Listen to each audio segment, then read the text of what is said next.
नमस्कार दोस्तों, मैं कुलदीप कुमार नोगिया आप लोगों के समक्ष एक कविता लेकर प्रस्तुत हुआ हूँ। लेकिन उससे पहले धन्यवाद देना चाहता हूँ नव स्वर यूट्यूब चैनल परिवार का, जिनके माध्यम से मैं आप लोगों से रूबरू हो रहा हूँ। तो मेरे कविता का शीर्षक है पिता तो आखिर पिता कहलाता है। पिता तो आखिर पिता कहलाता है। लेकिन उससे पहले दो लाइनें कहना चाहता हूँ कि इस संसार में माता पिता का भगवान से भी ऊंचा दर्जा है। इस संसार में माता पिता का भगवान से भी ऊंचा दर्जा है। और जिसने की माता पिता की सेवा दुनिया में उसकी चर्चा है। जिसने की माता पिता की सेवा दुनिया में उसकी चर्चा है। और पिता के प्यार को शब्दों में कोई बांध ना पाया है। पिता के प्यार को शब्दों में कोई बांध ना पाया है। जितना सुना पढ़ा लिखा है मैंने उसको कम ही पाया है।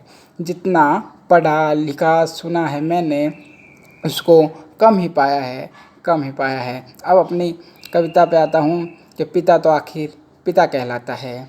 पिता चाहे पढ़ा लिखा हो या अनपढ़ हो, पिता चाहे पढ़ा लिखा हो या अनपढ़ हो, बच्चों को अपने वो पढ़ाता लिखाता उस शिक्षा दिलाता है। पिता तो आखिर पिता कहलाता है। पिता तो आखिर पिता कहलाता है।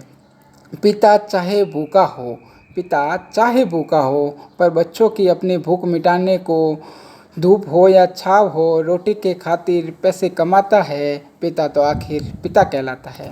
पिता तो आखिर पिता कहलाता है। पिता के चाहे कपड़े पुराने हों, पिता के चाहे कपड़े पुराने हो, होली हो या दिवाली हो, पर बच्चों को अपने नए नए कपड़े दिलाता है। पिता तो आखिर पिता कहलाता है। पिता तो आखिर पिता कहलाता है। पिता चाहे काम पर पैदल जाए, पिता चाहे काम पर पैदल जाए, बच्चे समय पर कॉलेज पहुंच जाए, इसलिए उनको बाइक मोटरसाइकिल कार दिलाता है। पिता तो आखिर पिता कहलाता है। पिता तो आखिर पिता कहलाता है। पिता के इतने उपकारों को भूल कर जो बेटा पिता को वृद्धाश्रम छोड़ आता है, पिता के इतने उपकारों को भूल कर जो बेटा पिता को वृद्धाश्रम छोड़ आता है, वह बेटा नहीं नालायक कहलाता है। वो बेटा नहीं नालायक कहलाता है। और इतनी गलतियों को भी माफ़ कर देता है पिता, इतनी गलतियों को भी माफ़ कर देता है पिता।